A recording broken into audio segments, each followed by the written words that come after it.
Good morning. So it is a distinct pleasure to be here today at EUSIPCO in the Theater of the Sun. Most of my research in the past has been on wireless communications, and especially a technology known as MIMO, or massive MIMO. That is the technology of building base station panels with a lot of small antennas that jointly work together. And I think it's useful to reflect upon what made massive MIMO such a useful technology. This all evolved from fairly wild academic ideas, some 15, even back to 20 years ago, of building large panels with small antennas, each one with its own analog and digital circuitry, and then relying on the electromagnetic reciprocity principle to get channel state information at the transmitter. What that means is that this base station panel would serve a lot of users at the same time in the very same time and frequency resource. And every one of these users would send a unique pilot sequence and uplink to the base station, and this pilot would be used by the base station array to learn the channel impulse response up to each one of these small antennas. When these ideas evolved, they were kind of wild and nobody really believed they would work, but they did. And one key element here is to operate in time division duplexing. So to split the time axis so that first these terminals, they send pilots upon uplink and data upon uplink, and these uplink pilots are used to estimate the channel responses between each little antenna in the array and each user out there, and then relying on the reciprocity principle to use this channel state information also to beamform very narrow, tightly focused beams on downlink. So this gives an enormous multiplexing gain, and we can serve a lot of users simultaneously in the same instant in time and at the same little frequency subcarrier. It makes the system completely agnostic to what the wireless propagation looks like, whether it is line of sight, whether it has a lot of scattering, or whether it works in some other way. It doesn't matter. It also makes the system totally agnostic to what the actual topology of the array looks like. Look, almost every array built out there has a lambda half spacing between the antenna elements. There's just no need for that. Arrays could look like anything. In particular, it makes the system completely agnostic to whether we operate in the near field or in the far field or somewhere in between. And it also makes the system completely scalable in the sense that if we want to improve performance, we can just build larger arrays. Instead of 100 elements out there, we could put 200. And the amount of signaling required on uplink to estimate these channels required for beamforming would not increase. Okay, so this is a very powerful technology, and during the last decade, it became essentially the core physical layer technology in the 5G wireless standard. So now, does this mean that wireless is over? Well, cellular systems still have their problems. One thing is that massive MIMO doesn't work very well in certain line of sight conditions, when the channel really is rank 1, so we can only send a single stream to a user. That's one thing. Another thing is that we still have coverage holes. We still have problems at cell borders. We still have problems where users are far away or at unfavorable locations, maybe in the basement of a house or something. Well, massive MIMO certainly helps because of the coherent array gain, the fact that we can sharply focus all power in a specific direction where we know where the user is located. But it doesn't totally take away the coverage problems. So in the wireless community, people have investigated different ways to approach that. One is distributed MIMO. So to take this big MIMO array at the base station, break it up into smaller subarrays, and spread these subarrays out all over the place. Could be far away in between. Now, that's a wonderful idea, and it's been around for a fairly long time as a concept. It has a lot of different names. Sometimes it's called distributed MIMO, it's called network MIMO, or user-centric MIMO, or cell-free MIMO, or P-cell MIMO, or radio waves MIMO, or radio stripes MIMO, you name it. Okay, but this is a major challenge to build because of the backhaul required, of course. Well, that could be done. It's also a major challenge to build because of the requirements on phase alignment. So these sub-panels, they have to operate phase synchronously with one another. Now, an uplink, that's never a problem, because an uplink, when a user terminal sends a signal, this signal will go through the same propagation path. The data signal will go through the same propagation path as the pilot signal, so that's never a problem. But when we rely on reciprocity to beamform upon downlink, then these panels have to be aligned in phase, and that's a major difficulty to pull off in practice. Of course, the signal processing is heavy, it goes without saying. Okay, the other main direction that the wireless community have been exploring is to build and deploy RIS, reflecting intelligent surfaces. So these are like, not quite like base station arrays, but just like arrays of small antennas. And these antennas just act as scattering points. So they can be load modulated so that the whole thing in aggregate acts as a mirror with a steerable direction. That's a wonderfully cool idea on paper, but it has a major difficulty to build in practice.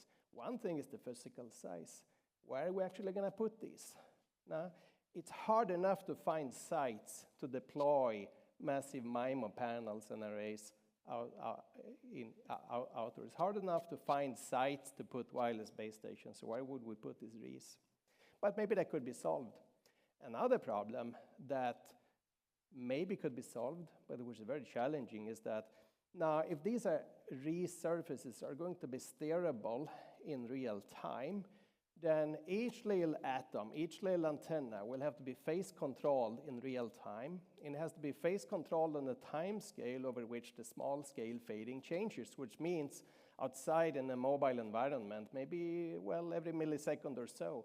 So that imposes an enormous control overhead. It also imposes an enormous load in actually estimating how these phases should be adjusted. But maybe that can be solved. Maybe that's a problem that we can actually throw. Well, by all means, we can throw signal processing at it, but maybe we can throw machine learning at it. But there's a more fundamental problem, and that fundamental problem is the lack of band selectivity.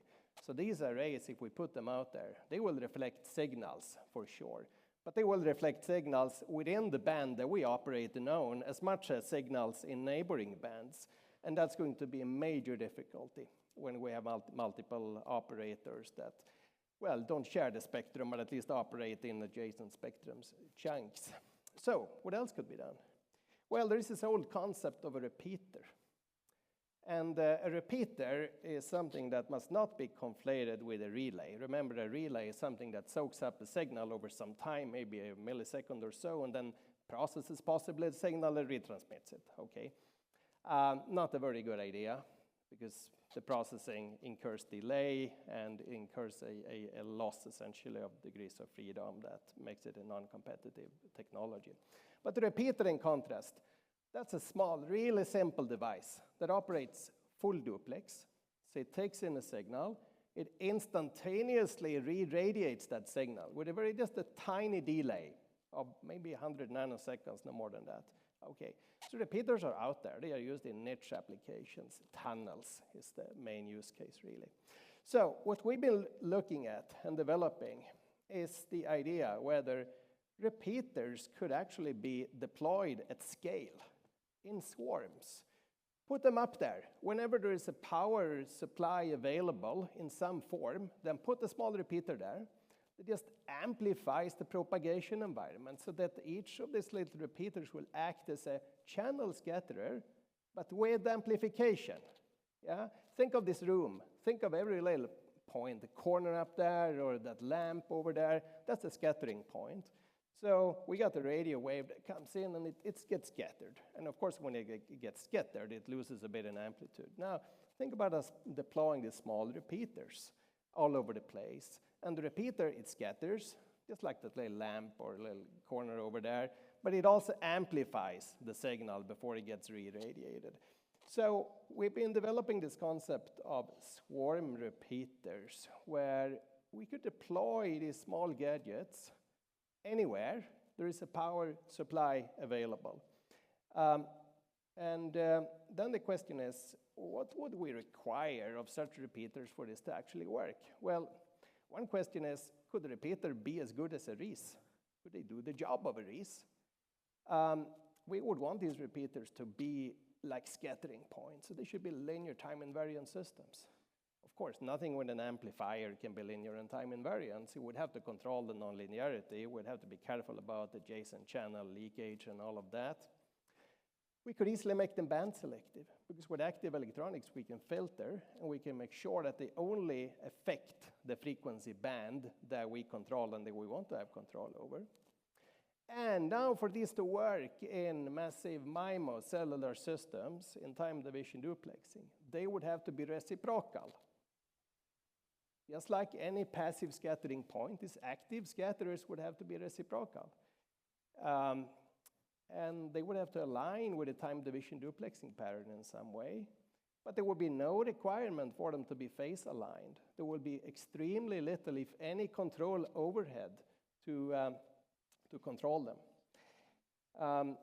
I think it is useful to contrast a Reese with a repeater. So a Reese is a big thing.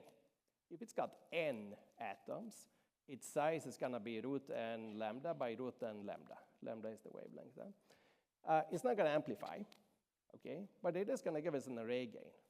And this array gain is going to be n squared. Why n squared? Well, because the area of the Reese is proportional to n. So the amount of power that the Reese soaks up scales with n. And now that power is reflected, or more accurately, scattered. And when it is scattered back, that scattering itself, with that reflection, achieves a beam-forming gain of n. N times n, that's n squared. A repeater, on the other hand, it would be small. It would be the size of a wavelength. It would be like just a little tiny little box with an antenna. And by the way, I never understood why antennas have to be so ugly. Maybe the repeater should rather look like a beautiful decoration that we put in the bookshelf at home. In fact, I never understood why electronic gadgets that we buy, like Wi-Fi routers, I think, win the prize in ugliness, with all the antennas so ugly that you want to hide them behind the bookshelf. But of course, if you hide them behind the bookshelf, you lose 20 dB signal strength. So you got to put them in the most visible spot. So maybe the Wi-Fi routers one day should look like this one here. You see them all with the small antennas. It's beautifully integrated inside. At any rate, a repeater would be as small as a wavelength. It would not offer an array gain, but it would offer an amplification, A, let's say. So the amplification of the repeater should be of the same order as the Reese, A equal to n squared. So with 1,000 pixel Reese, that means the repeater gain of 60 dB. Remember that figure, 60 dB. Okay. So this is a concept of swarm repeaters that we've been developing, and I think this is fair to say this has been a role model in terms of cooperation between academia and industry. Sometimes it's dangerous to work with big companies because they tend to mostly protect their business models and not daring to think anew. But it's also useful to have industry experts on board who can actually tell you what's possible to build with analog circuitry of today and of yesterday and maybe of tomorrow. Okay, so repeaters come in different forms. The very simplest instance is a single antenna repeater. It has just an antenna and an amplifier and a circulator. These are really tiny, but they are limited in gain.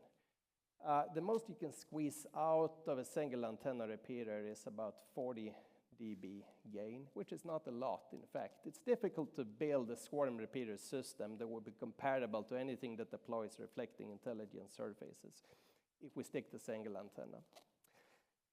So repeaters got to have dual antennas. And then the first thing you might think about is like, okay, so how about do we build, how about do we build just the receiving antenna and the transmitting antenna, and then an amplifier circuit in between, and we're done? No, that's not going to work. Why is this not going to work? Because it's not reciprocal. Well, in fact, it's easy to think about it this way, that we put one of the antennas outdoors, and there's a thick wall, and the other antenna indoor. Okay, so the amplifier goes just one way. So the channel from outside to inside is a lot stronger than the channel from inside to outside. That's not going to work. So for a dual antenna to work, to support reciprocity-based beamforming, as we want to do in a massive MIMO cellular system, we need two branches. One branch that connects the left antenna to the right with amplification, and another branch that connects the right antenna to the left with amplification. And then we need a switch between these two branches, a switch that is synchronized with a time division duplexing pattern. And these dual antenna repeaters can actually be built. Inside of them sit RF filters, and inside of there sit also low noise amplifiers, and every low noise amplifier can give up to 30 dB gain. So two of them in cascade is enough to get this 60 dB, and one can also build this in with baseband filters. There are pros and cons. One thing to consider is phase noise, because phase noise is another thing that tend to kill a lot of ideas that seem good at the surface. But the good thing with the repeater is that we can build it without a mixer, and if there is no mixer, then there will be no phase noise. In fact, even a dual antenna repeater with baseband filtering could be built. Well, it's got to contain mixers, but it will be the same mixer that down converts the signal as the mixer that up converts the signal. So the only contribution to phase noise would be the delay between the down and the up conversion, and that's the filter delay. And if we keep that to substantially less than a microsecond, then it's only the phase noise drift within that less than a microsecond or even 10, 100 nanoseconds that would give us phase noise. It's basically not an issue. Okay, so far all of this seems obvious. That putting this active scattering points out there would improve the performance of a wireless system. No, but in fact it's not clear whether that will happen. Here's a small example. So we got this MIMO base station, and we got two users that we want to serve simultaneously, because this is the whole point with MIMO, that we can serve users at the same time. Okay, and then we put a repeater out there, and we turn it on, and we give it the gain. And we can, of course, control the gain, but let's put the gain out there. Okay, and then let's move around the repeater and see what happens. Well, then it turns out that if this repeater, if the users are well separated, then it doesn't quite matter. Where we put the repeater, it will help. Okay, it will help more in some locations than others, but it will help in general. In particular, if we put two users out there, so we got a MIMO array somewhere here, we put two users out there, yeah, and we put them so that the users fall in orthogonal beams, as seen from the base station. So if the base station has 100 antennas, we can form 100 orthogonal beams. Orthogonal beams means that the beams do not interfere, okay? And then we put the repeater, and we put this repeater also in an orthogonal beam, yeah? So we got, I'm the base station, user 1, orthogonal beam, user 2, orthogonal beam, repeater, orthogonal beam. Okay, and then we turn the repeater on, we give it a gain, let's say alpha. So what's gonna happen? So what's gonna happen is that in the first beam, I'm gonna see user 1. In the second beam, I'm gonna see user 2. In the third beam, I'm gonna see the repeated signal, which is the sum of the signals from these two users times the gain, okay? So I'm gonna get a noisy observation of user 1, a noisy observation of user 2, and a noisy observation of the sum of these guys. And then, of course, we open our statistical signal processing textbook and solve a least squares problem and conclude that, all right, the best thing to do is to form linear combinations of the observations. And the variance of the noise is going to, look something like this. And then when we crank up the gain indefinitely, then what happens is that we gain 3 dB. So that's nice. All right. So when they fall in orthogonal beams, we're good. But if we put the users closer, then it is not at all for certain that this repeater thing is going to work. It's not clear that the scattering point out there that amplifies the signal is actually going to improve the performance of the system. In fact, when the users are too close, then if the repeater is close to both of them, it will harm performance because of the interference generated. So these things seem simple at the surface, but in fact, it's not obvious to what extent this will work or how well it will work. Another thing that will happen is that repeaters might start to interact. Okay, so I take two of them and I put them too close. Then what's going to happen is that one is going to start to pick up the signal from the other, and the other is going to start to pick up the signal from the first. Yeah, the physics is completely the same. You see, if I were to walk here, I got a mic. If I were to walk with my mic and I get closer, shall we try this? Maybe technicians will get mad. I move closer and closer to the speaker. What's going to happen? Well, what's going to happen is that my mic is going to start pick up the signal from the speaker, and there's going to be a horrible screaming noise in the whole auditorium. Okay, so it's not clear. Is this a significant effect or not? Well, so we started to look at this, and we were like, okay, I mean, this is kind of easy to model because we got channels, propagation channels between these repeaters and between the users and so on. And what you end up with is the linear system, essentially, where, output signal is the repeater amplified gain times the incoming signal from the user plus a sum of contributions from the other repeaters. Yeah? And then we figured that, well, to actually solve for this, then we're going to have to work in the Laplace domain. And frankly, how often is it that we as signal processing folks work with the Laplace transform? We're used to working with a Fourier transform almost all the time, but here we might have a system that's actually unstable, so we're going to work with the Laplace transform. It becomes essentially a control feedback loop with an input-output relation that looks pretty much like we're in the control theory 101, where you control a plant with a feedback.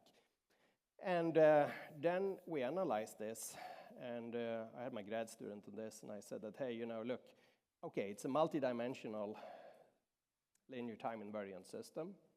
We got the Laplace transform, and of course the criterion for stability is just that you take the determinant of your system matrix, okay, you plug in the j omega, the imaginary axis, and you make sure that we select the gain small enough that nowhere on the imaginary axis this determinant will touch 0, and then we'll be good. Okay? And then the student came back and he was like, yeah, but Erik, can you actually prove that? And I was like, yeah, but that's got to be well known. And then he was like, yeah, but Erik, look, I mean, all the poles have to be in the left half plane. I was like, yeah, but you can check where the poles are located. I didn't think so deeply about it. And then he came back and said, yeah, but hey, but where are actually the poles of this system? And I was like, well, look, actually there are infinitely many poles in this system because we got time delays. And when you got time delays, then the Laplace transform is e to the st, or tau. Yeah, okay. So we got infinitely many poles, so we got a system with a time delay. So then I was like, okay, we got to be careful here. So I opened my control theory textbook, and it said almost nothing about systems with time delays.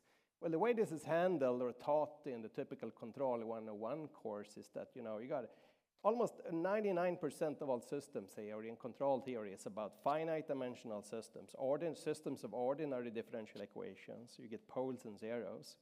And then if you get an occasional time delay, usually what people do is they say, okay, we plot the Bode diagram, and the way at a phase margin that corresponds to the time delay. And if you're still like stable, you're good. And you can actually show that rigorously. It's quite complicated to show rigorously. But here we got now a MIMO control system, vector in, vector out, with time delays.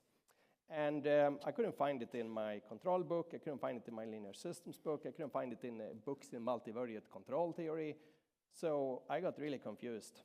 And what I did was that I remembered back a control professor I know, and it took me a lot of courage to approach him because, in fact, I've taken his linear systems class something like more than 25 years ago. So it took me a week to build the courage to go and talk to him. But at the end, I felt I have to do it. So I went and talked to him, and I said, hey, I got a very basic control theory question. We got this MIMO control system with time delays, and I want to know whether the stability criterion that I'm using is really correct or not.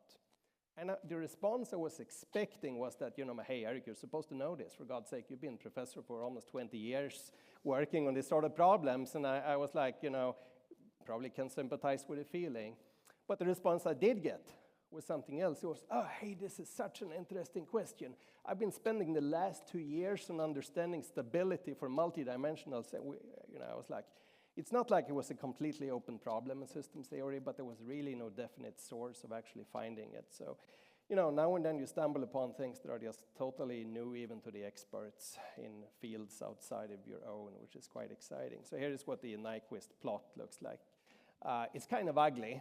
In fact, it looks like a hairy ball. I mean, what we eventually concluded is that the Nyquist criterion does apply. You got to make sure that this determinant doesn't encircle the origin as you move the omega around on the imaginary axis. The Nyquist plot is kind of ugly.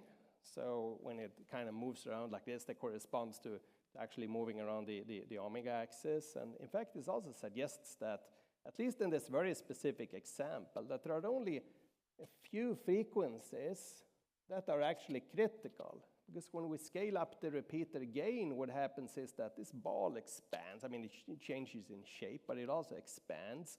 And at some point, it's going to touch and it's going to encircle the origin. And then we know we break the stability point. So, strange. Okay. It's quite easy to understand this when you got only two repeaters in line of sight of each other, because then the channel between them is just a pure time delay. And then the Nyquist plot becomes a circle. The radius of this circle becomes just the gain of the repeater. So you scale it up, and if at some point the circle hits the origin, you know you reach the point of instability.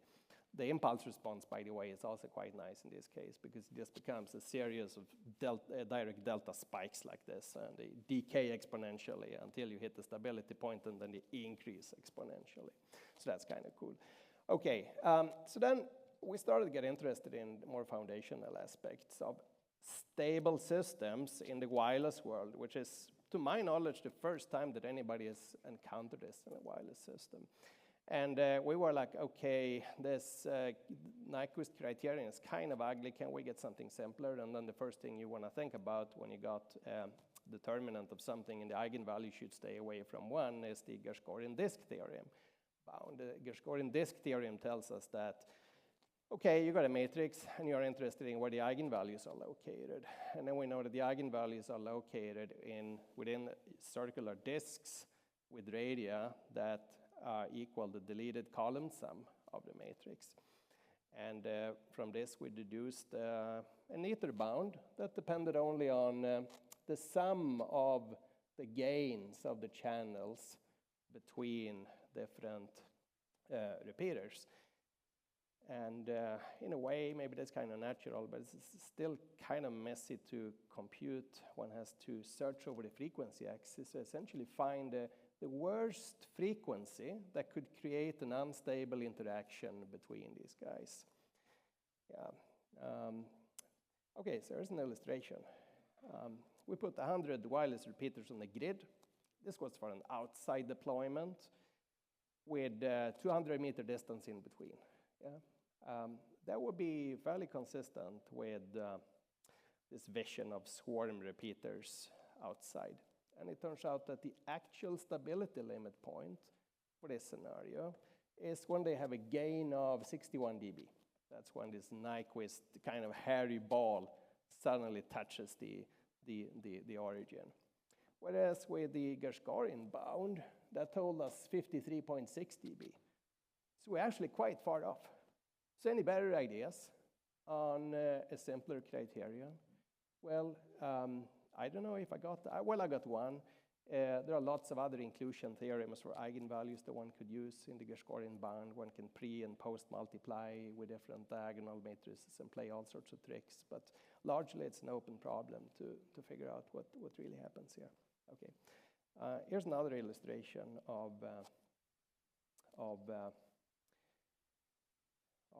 how this plays out. It's the same scenario with 100 repeaters on a grid and 200-meter distance in between. So remember that, well, the communication performance, it will be limited by the repeater gain. The higher gain, typically, the better is the performance.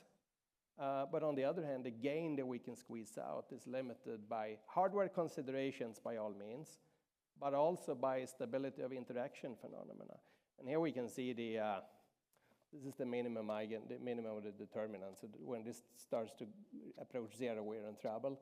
The Gershgorian bound told us 53. The actual limit point is at 61.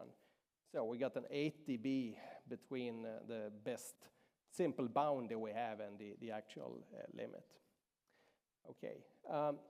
Another thing that will happen, and which is also completely new to wireless communications, is that we start to put swarm repeaters out there. they will inject noise in the system because they are active devices with an amplifier, and that amplifier is going to be noisy. So they will inject noise. So all of a sudden, we will have a lot of new noise sources out there. And we don't know whether even, well, they might contribute to useful signal, but if a repeater isn't close to anything useful, it's just going to radiate noise. And the more we crank up the gain, the more noise it's going to radiate. Yeah? So what are we going to do with all that noise? Well, maybe we can use spatial processing to deal with it, because if we've got a large array of antennas at the base station, then this base station can zoom in certain directions, it can listen in certain directions, it can suppress certain other directions. At any rate, this noise, of course, is going to be colored, and one can define a lot of interesting and new optimization problems that to some extent become variations on a theme, and to some extent incorporates totally new constraints, particularly this stability. Yeah, great, okay. Maybe of a little interest, we did a few simulations of systems of this sort, and the main conclusion was that, repeater-assisted MIMO is not going to be as good as distributed MIMO, but it's going to be typically a lot better than standard cellular MIMO. So there is a lot of potential here. However, since they are active noise sources, one has to be very careful in calibrating their gains. Okay. Other new research opportunities, integrated sensing and communications, and radar sensing. If we put swarm repeaters out there, then repeaters maybe could help to illuminate the target. Here is a little spoiler for a paper that will be presented at this EUSIPCO. I think the first author might be in the audience somewhere. Hands up. Yes, thank you. Okay, very good. All right, yes.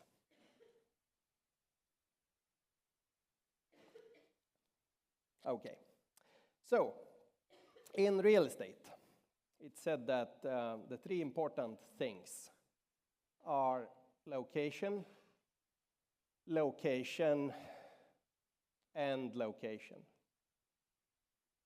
So what are the three important things in a cellular MIMO system that we want to support with swarm repeaters? Well, those three things are going to be reciprocity, reciprocity, and reciprocity. We got to make these gadgets reciprocal so that their gain and phase is the same on uplink from users to base station as they are on downlink from base stations to user. So how could we pull that off? Well, let's first remember what reciprocity means. The reciprocity principle in electromagnetics says that you got any two antennas. Okay, here's one, here's another one. All right, I take the first antenna, I feed it with a current source, and then I measure the open circuit voltage across the other antenna. I get some value. Now I take the other antenna, feed it with the same current source, and then I measure the first antenna open circuit voltage.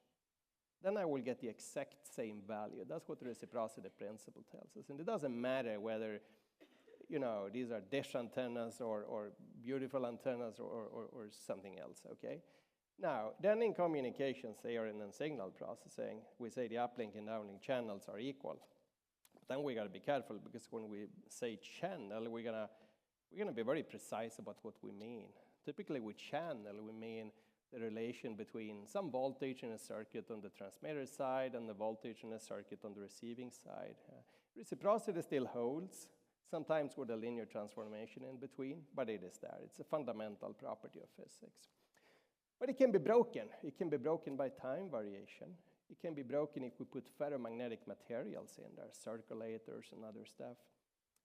Particularly can be broken by certain analog types of circuitry. So if you build a repeater, a dual antenna repeater with two different, a forward branch and a reverse amplification branch, the gain and the phase of those branches might not be the same. So we got to calibrate them for reciprocity.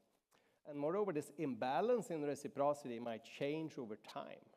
It might change when the gadget ages, and more importantly, it would depend upon temperatures. If it heats up or the ambient temperature is like high, then phase will change a little bit. So we looked at ways of calibrating repeaters. Okay, here's a little simple model for those who enjoy mathematics, that we got the repeater here, it's got a forward gain alpha, it's got the reverse gain beta, okay? And then we got two, whatever, transmitting, receiving arrays, A and B, okay? And then we got channels here, all of these are unknown, of course, channel from the array to the repeater, channel from the other array to the repeater, direct channel G, and so on. That, by the way, is reciprocal. These are reciprocal because they are propagation over the air is always reciprocal. But alpha and beta here are generally different. Another thing that might happen is that these two arrays might be driven by different local oscillators. I mean, they might be geographically far apart, okay? So, and they might not themselves be calibrated internally. So there are gonna be like a lot of parameters here to estimate. But then we looked at this is actually even possible. Well, it turns out it is. And the way to do it is to send the calibration signal from the left array A and listen to that signal at the array B. And that calibration signal, it will propagate over the air. It will propagate via the repeater, okay? And then once we're done with that, we reverse the roles. So we let B send the calibration signal that goes the other way around back. Yeah, but that's not quite enough. That's not quite enough. We're gonna do one more thing. We're gonna take this repeater and we're gonna tell it, hey, change your forward gain by 180 degrees. So the alpha becomes a minus alpha. And then we do the same thing again. So send this calibration signal this way and that way. And this way we get four different measurements. Four measurements with a lot of unknowns. It looks like kind of standardish signal processing problem. The only thing is there are lots of unknowns here. The channels are unknown, some of them are rank 1, these gains are unknowns, and these are calibration coefficients of the arrays are unknowns. And however, we don't care about all these unknowns. All we care is this ratio between the forward gain and the reverse gain. Because if we can estimate that, then we could maybe tell the repeater that, hey, change your mode of operation. Turn your phase on the forward path by 20 degrees, and then you're going to be reciprocal. So if we can pull that off, then we'll be good. Okay, and this becomes really hardcore signal processing. In fact, the way to do it is to reparameterize. We are used to that. To transform the data a little bit. Unitary transformation preserves the whiteness of the noise, is always nice, and then we got the nonlinear least squares fit like this. And when I first looked at this nonlinear least squares fit, I was like, hey, this is simple. We just pull the standard tools that we learned in grad school, alternating optimization. So you take one parameter at a time. Yeah, lots of unknowns here. Channel H. Z here is rank 1, A is diagonal, B is diagonal, gamma is scalar. Gamma is this ratio. That's the only thing we want in the end. So then I was like, oh, just take all these parameters and then optimize with respect to one of them at a time. Yeah. So keep all of them fixed, minimize with respect to H. Easy, because it's least squares. Huh? It comes in quadratically, so it's a bookkeeping is least squares. Okay, and then keep everything fixed and minimize with respect to A. Yeah, that's kind of easy. It's also least squares, because if everything is fixed, then A here comes in quadratically. Good. And then next turn is B. Okay, minimize with respect to B. That's also easy, because it comes in here, comes in quadratically. So closed form least squares. And then minimize with respect to gamma. That's the one that we want. Yeah, that's also easy. It's a scalar, comes in here, least squares. A little bit of bookkeeping, comes out in closed form. And then we got one left. It's Z. Z here is rank 1. Okay. Yeah, if we had only this part, it would be the singular value decomposition. So that would be easier. But we don't. We have this part, and we have that part. And then it's like, nah, at least I don't know how to find in closed form the least squares with respect to Z. Maybe it's possible. I actually looked around it in the literature. I couldn't find anything. I tried to derive myself. I couldn't really conclude. But I was like, okay, but maybe this A and B here, they contain calibration coefficients. They are very close to identity matrices. So maybe just kind of move that over here and over there, and then we have least squares, and then we take singular value decomposition. It should be good enough for engineers. Yeah. And so we implemented this, and then usually what you expect to get this these graphs where root mean squared error goes down to 0 as you increase the SNR. That's what we always do. But that's not what we got. What we got was a root mean squared error that it went down towards 0 like this, and then suddenly it spiked up, and then came back, and then it went down to 0. Suddenly it spiked up, and then went down, and then went down. So I was like, what the heck how is that even possible? And it took me a little while to figure out what the problem was. Because we know that with the standard tools that we all use all the time with alternating optimization, well, we know that the objective function, it will decrease in every step as you converge. But of course, that's only true if we know that in every step we actually plug in the actual optimal estimate. And we did that for H, and for A, and for gamma, and whatever. But we didn't do it for the Z. For the Z, we used a tiny little bit of heuristics. And that tiny little bit of heuristics was enough to break the algorithm. So one thing I learned was that, hey, you're going to be very careful with when you put these sort of things into your algorithms. Things that aren't provably optimal can cause certain algorithms to completely derail. So careful. Lesson learned. Okay. Great. Okay, I'm going to stop here with repeaters. There's a lot of opportunity here if you want to work on something new, both within signal processing and within hardware design and within systems and communications, of course. And I should also emphasize that, well, I'm an agnostic. I think this is quite interesting. It has a lot of potential. I think it has a lot more potential than reflecting intelligence surfaces, for the reasons that I described earlier. So it's definitely something that's worthwhile to have a very close look at. But it's always hard to know, well, what technology that eventually will make it or break it. So how do we know if a technology will become important or not?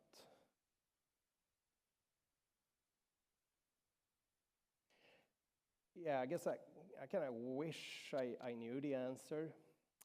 When I started to work on massive MIMO, that was about the year of 2009.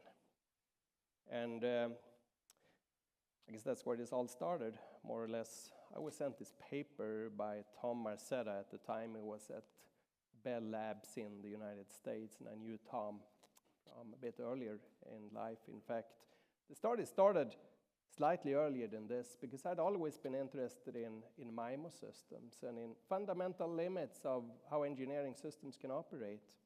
So for me, in fact, it started all back in 2002 when I graduated. My advisor was Professor Peter Stoika, Uppsala University, Sweden. I don't think Peter is here today, unfortunately.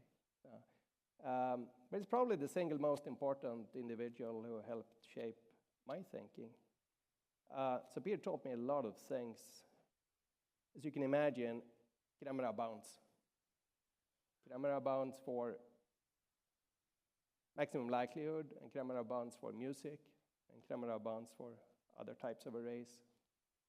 So I had to learn a lot of things, useful things, while working for him. Another thing I had to learn while working for him was that he sent me on an exchange to the United States. And when you come as a student to the United States, you got to learn a few things. Its culture is quite different. Another thing you're going to learn is how to maintain an old car. Now, returning to this picture, there's another person behind the candle. And that was Tom Marcetta. The first time, in fact, I met Tom. Tom had a lot of influence, well, on the signal processing and wireless community, as you all know, but also on me personally. And he sent me this paper in 2009. And I guess I was just like many of us, or most of us, at least I was at the time, grappling for something interesting to work on.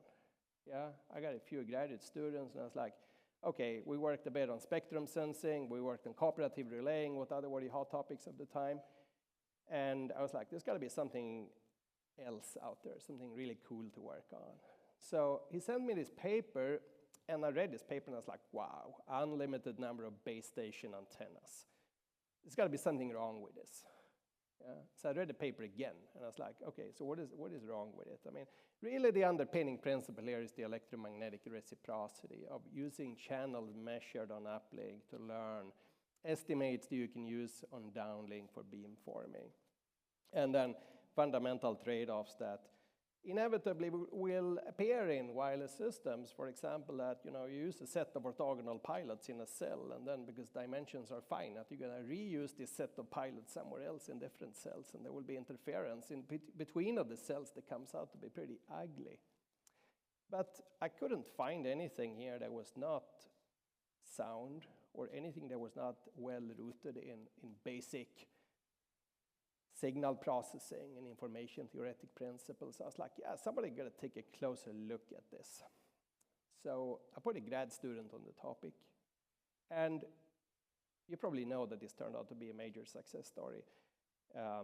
Maybe the most important contributions that we were able to come up with were a non-asymptotic characterization of performance of these sort of systems, that eventually helped convince, because there was a lot of resistance initially to adopting the technology, but helped convince the rest of academia, and maybe even more importantly, industry, to in fact standardize and build and test and deploy, and now roll out worldwide the systems.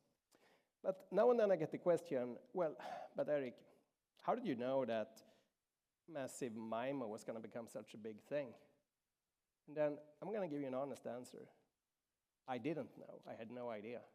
Because if I had known, then the correct thing to do would not be to put a new grad student on the topic.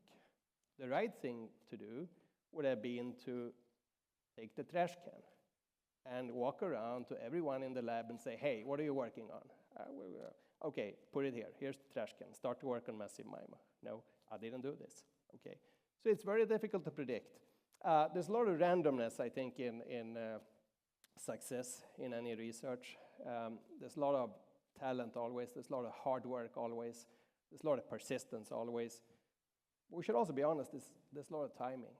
Yeah, and I was privileged to work with some really talented students and others. This is the first paper that we gave. It was in 2011. He is now a professor at Queen's University, Belfast. I don't think he made it to this EUSIPCO, though I would have loved to see him here. Okay. So all of this taught me an important lesson that, well, there's a lot of stuff floating around. There's a lot of ideas floating around.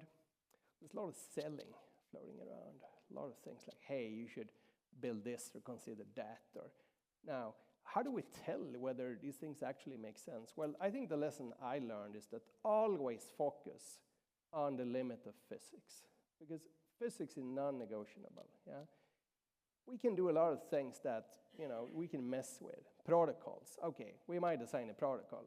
It was a bad protocol, bad engineering, bad software. Just do it again. Okay, we can negotiate with that. But if physics is just there, we cannot negotiate. We cannot mess. The Maxwell's equations are what they are. Mobility in wireless gives us time variation and Doppler. It is what it is. So, a main lesson. Great. Let me finish with another lesson. That sometimes it's really the simplest ideas that have the largest impact. Years ago, we were exploring the possibility of using low precision AD converters in MIMO arrays. So basically the idea is that, well, instead of a 16-bit ADC that sits in most commercial equipment, it's almost like a measurement equipment you got in the lab, some of these base stations. How about that we quantize the data with just a single bit or a few bits of resolution and see how well that goes? Yeah. So I had some folks working on this. I had a I had he was a postdoc, I think, at the time. His name was Daniel Persson, and then I had a visiting scholar. Her name was Chiara Risi. And we worked on this, and we wrote a paper. And we submitted a paper. And we got the reviews back. And the reviews were that, well, based on the reviews of qualified reviewers, which you will find below or attached, blah, blah, blah, the paper is rejected for publication. And the concept is straightforward, and the conceptual novelty of the manuscript is in that sense limited, full stop. The performance evaluation are basically based on computer simulations, full stop. This means that the blah, blah, blah, okay. And I was like, well, it was bad luck because the first author left. And then the second author also left. So I was left alone. And I was just too busy at the time. I didn't have the bandwidth. So I was like, okay, you guys just upload this manuscript to ArchiveX. And we'll see. Okay. Now, I checked this last month. It has 290 citations. And it's a rejected paper. It was never published. Yeah. So, to grad students here in the room, don't be discouraged. These sort of things happen all the time. Yeah. And it's very hard to know. I mean, you know, I never thought this is really important. I mean, maybe the analysis was not that rigorous. Maybe ideas are kind of straightforward. It's kind of obvious that you can get around with smaller number of coinization bits in your MIMO because you got so many antennas, you could probably compensate for all the, you know, by more coinization noise. Yeah. So don't be discouraged. Yeah. The final thing for today is that I think research is important. I also think education is important. Maybe, in fact, most of what we do in the end is education. Now and then we get some good ideas that have impact. Maybe once in a lifetime for most of us that we do something that has true impact on like standards of products or something substantial in society. Maybe best case. Yeah, but I think outreach is important. So during the COVID, we started this podcast. This is my colleague, Emil Björnsson. He was a colleague at the time. He's now professor at KTH. His advisor, by the way, is in the audience, Björn Ottersten. This was entirely a COVID byproduct. And I never expected it really to be so successful. I checked yesterday, we had 29,000 subscribers. So the way this happened was that during the COVID, all the teaching went online. I told Emil, my colleague, that, hey, maybe we should start a podcast because there's got to be a market for high-quality online content, and there is nothing in the wireless domain. And he told me that, yeah, but Erik, I don't think we get any audience. And then I was like, I was too busy. But then I waited till the fall. And then I approached him again and said, hey, Emil, don't you think we should start a podcast? And he's like, yeah, but Erik, I don't think we get any audience. It's going to be too difficult. And I was like, but how about the following? How about that we make a recording? We make one recording, and then we see if we like it or not. And if we are okay with it, we put it on YouTube. If we don't like it, then we'll delete the file. And I promise you that I will never bring this topic up again. And then he said, okay, Erik, let's go. So we recorded, and we put it out there. And after that, in fact, Emil is the one who should have all the credit for the podcast. He's the one who does all these beautiful, not much of editing, in fact, but putting all the graphics together. The reality of producing a podcast is not as glamorous. This is exclusive content. This is my podcast recording studio in the basement of our house. I'll stop here. Thank you very much.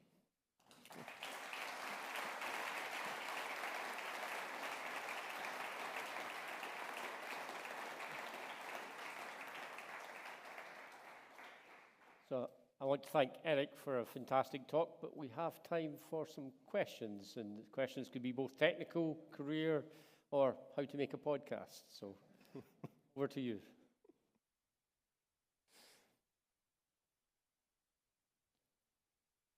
Anna.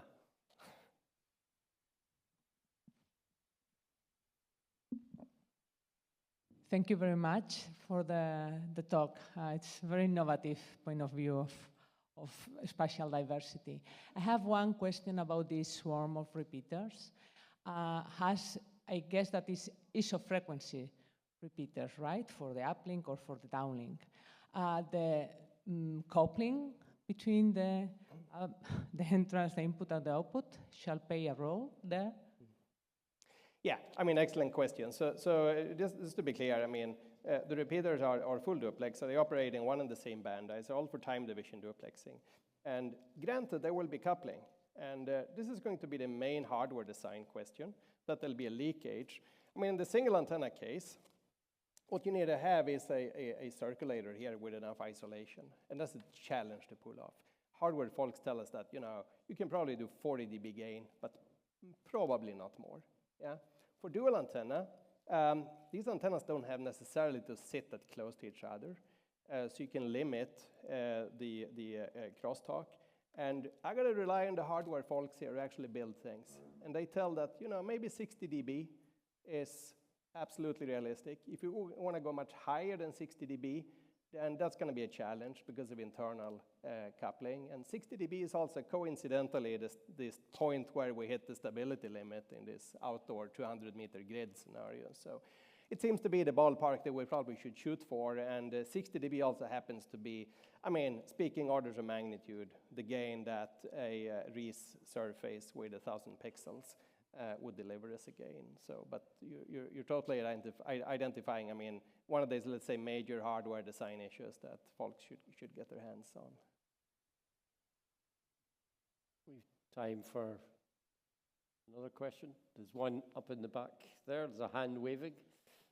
Can't quite see who it is.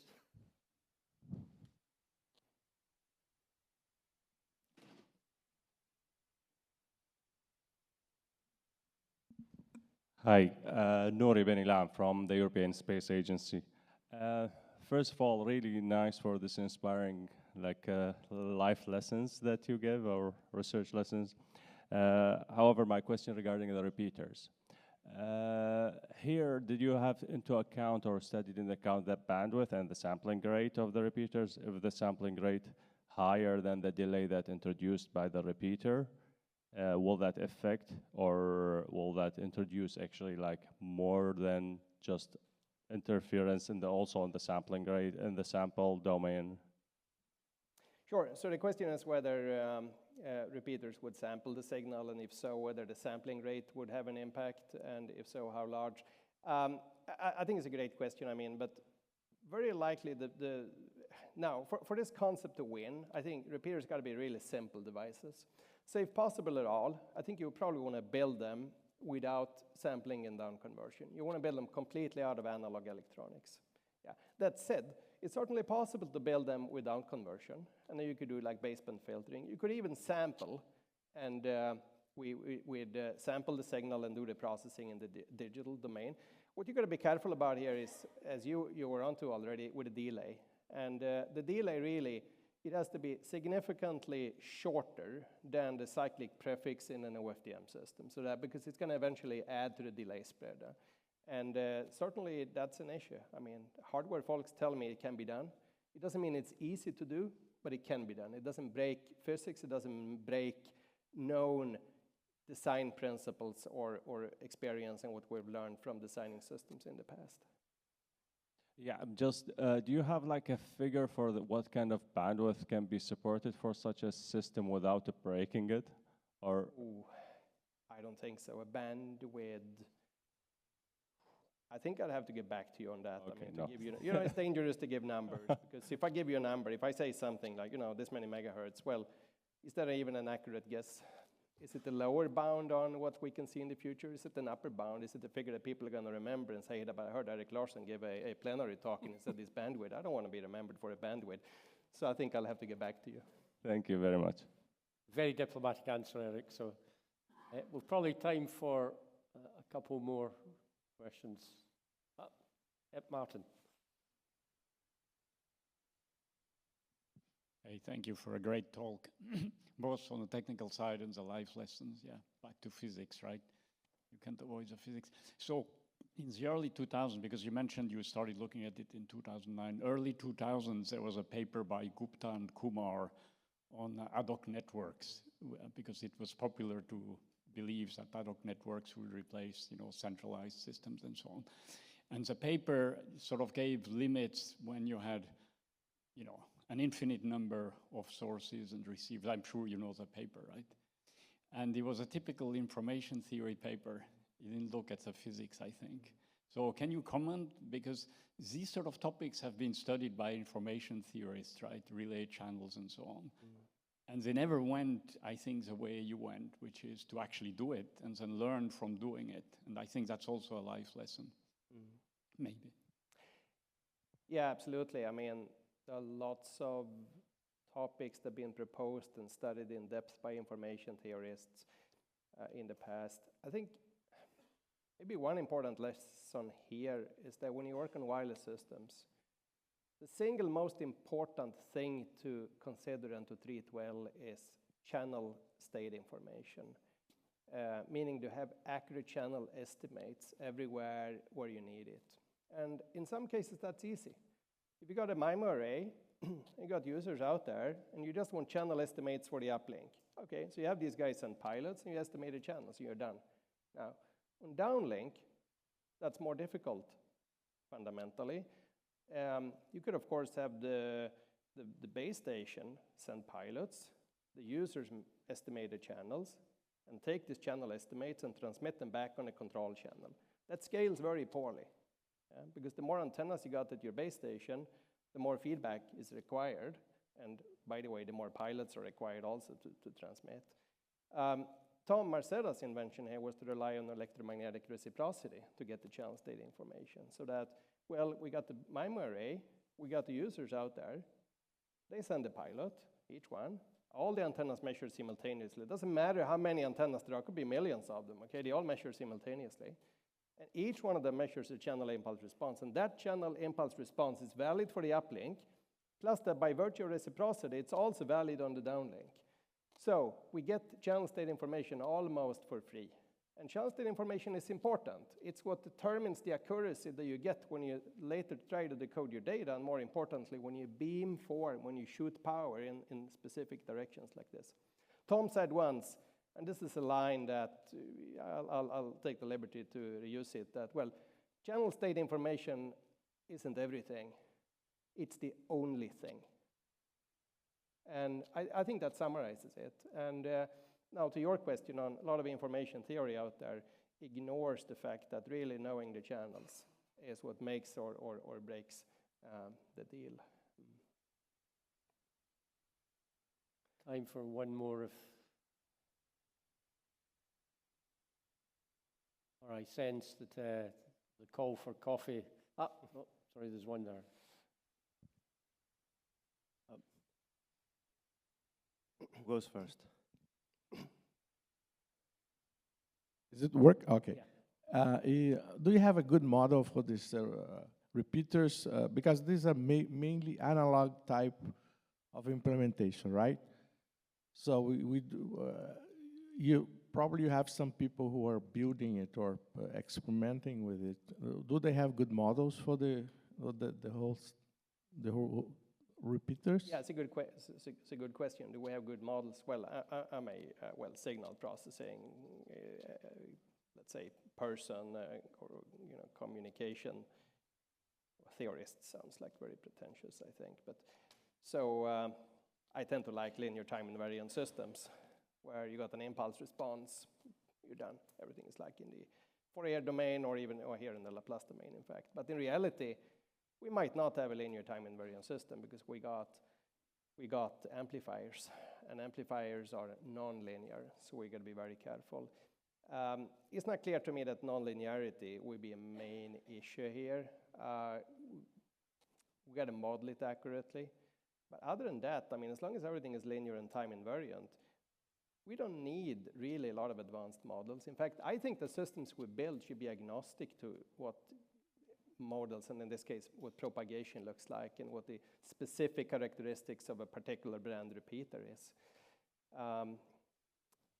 Now, that said, yes, folks who build hardware definitely have models, I mean, of the non-linearities and of the noise and so on. I think that's another area where serious research work and engineering is needed to make this, this vision a reality. Thank you. Okay, so if we could thank Erik once again for getting the conference off to a great start. Enjoy your coffee and the technical sessions.